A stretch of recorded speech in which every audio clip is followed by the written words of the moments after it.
Welcome into Big Ten Today. I am Michelle Steele. We will get to the focus of today's show, which is Michigan State athletics, in just a moment. But first, we have some very big news out of the University of Michigan. They are announcing that athletic director Warde Manuel will step down from his position at the end of the calendar year, and that is our big story. The school releasing the findings of an independent culture review of the athletic department and the conduct of former head coach Sherrone Moore, saying, quote, neither the investigation nor the review found that the misconduct was widespread throughout the department. The culture review found that weakness in accountability, organizational structure, oversight and reporting created conditions in which misconduct was not always addressed consistently, promptly, or in accordance with university expectations.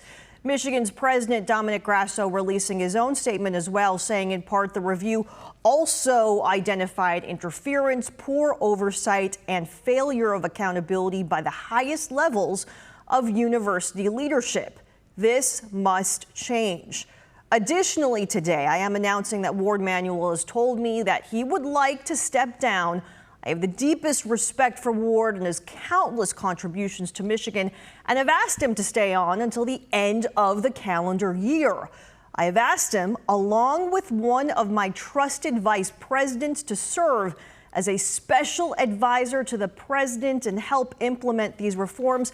I will be launching a national search for our next athletic director. So that leads us to our big interview, and that is Yahoo Sports senior national college football reporter Ross Dellenger, who joins me now. A lot to unpack there with both of those statements from the university as well as its president. But let's talk about Warde Manuel. Just hired the new football coach, just took the interim tag right off the basketball coach. He was extended a couple years ago. How did we get to this point? Well, yeah, it all started kind of in December, right? The firing of Sherrone Moore after it was uncovered that he'd held a lengthy affair with a former staff member at Michigan, right? They hired the law firm, as you mentioned, Jenner and Block is the law firm they hired to come in and conduct a pretty thorough investigation of the athletic department, right? To try to answer the question you just asked, right? How did we get to this point? Investigators interviewed, I think, 300 people, followed more than 90 leads and tips from a hotline, and reviewed 20,000 records and documents, right? And a few of those findings were released today in sort of bits and pieces from the interim president, Domenico Grasso. The most noteworthy, as you mentioned, is Warde Manuel stepping down as athletic director. That's certainly a big deal, right? He's been at the university as AD for 10 years, and he was a former, obviously a Michigan alum football player. So if you're looking from a big takeaway from this, it's certainly the movement there and the change at the athletic director position. Yeah, Ross, you report at the highest levels of college sports. You just mentioned that the review was released in part today. What part stuck out to you? You know, what did the review find and what didn't it find? Yeah, well, let's start with the phrase used by Grasso, the interim president. He called it, this is unacceptable, is what he said.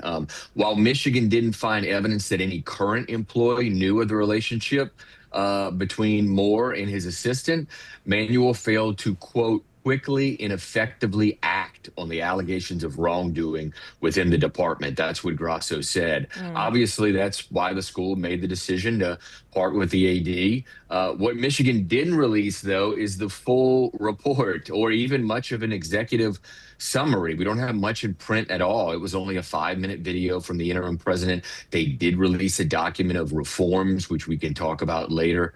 But there are a lot of things we really don't know for certain about the report. But it is clear from the video that administrators within the department failed to provide proper oversight. And the words used by Grasso include failures in accountability, weaknesses in our reporting and support system. He said things like serious concerns. And I think most notably for me, he said there is, quote, significant work ahead to restore Michigan as a model program. You know, Grasso also said that Manuel will stay on as what he calls a special advisor position. What does that transition actually look like in practice? It's quite unusual for an athletic director who oversaw an athletic department that was sort of under this scandal, you might say, to stay on as a special advisor to implement reforms because of that scandal. But that appears what's happening here. Well, let's start with those reforms, right? You've got number one, Michigan wants to ensure that its athletic compliance team has the independence to have credible check on operations. So that's number one. It also wants to strengthen human resource functions by enhancing background checks and establishing a formal discipline policy. But one of my big takeaways is both of those groups, the compliance staff in the HR team, will now more directly report to the highest governance at the university, Grasso said, which is the Board of Regents in Grasso himself. Lastly, the school will ensure that athletes have confidential support for personnel issues, and there'll be more physical and mental health staff training. I think all those issues are good and are positive and steps in the right direction. All right, so those are some of the reforms that the university, at least at this point, is committing to.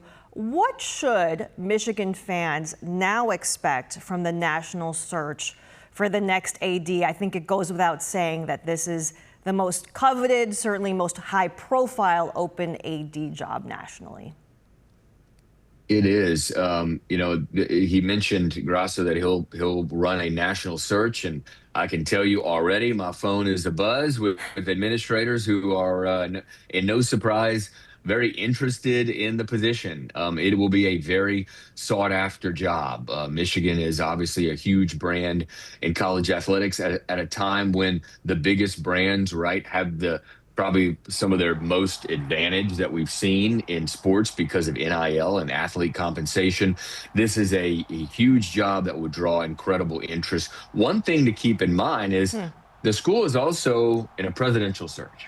Right. It hired a president from Syracuse, Ken Severud. Unfortunately, he got diagnosed with brain cancer from the time he was supposed to transition from Syracuse to Michigan. So they've reopened a presidential search right now. And so you would think that they would want to hire a president, and that new president would then run the search and pick the next athletic director. Yeah, really quickly here, the athletic director position at the University of Michigan tends to have been filled by former Michigan men, right? Former athletes or people who had some connection to the university. Is that what you expect for the next AD?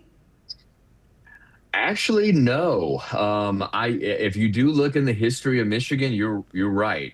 They have a history of hiring their own people, right? People who have either coached, played, graduated from Michigan. You can go back all the way like 30, 40 years. But maybe it's time for sort of new blood, you might say, given all the scandals and situations going on. It wouldn't surprise me if Michigan were to look a little more outside for somebody that maybe doesn't necessarily have ties to the Big Blue. And Warde Manuel, of course, had his own ties as a former player for Bo Schembechler. Thank you so much, Ross. Really appreciate the insights. Yep, good to join. All right, Warde Manuel has put out his own statement meantime, saying that I am very proud of all the successes and accomplishments of our athletic department over the past 11 years. We have tremendous coaches and professionals who support our outstanding student athletes every day. I'm happy President Grasso asked me to stay on to work with him to implement the recommendations for continuous improvement. I promise everyone I will have more to say about my decision at the appropriate time. Forever, go Blue.